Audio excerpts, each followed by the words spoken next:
All right, we're fixing to put in our electric fence step-in post. They got a little footstep right there at the bottom of it, right there. You just step on that and stab it in the ground. The way I got it measured off is I'm going to use the top one right here, and then where this little groove is right there, that'll be my second wire, my bottom wire. So we're going to go along here and put 4 of them in. They're pretty easy. Just got to figure out where you want to space them at.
All right, that's how you set up the step-in post for the electric fence, the insulated models.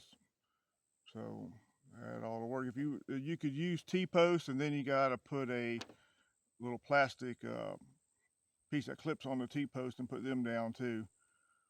But you got to drive the T-post and all that. These are a lot cheaper, simpler, quick. All right, thank you.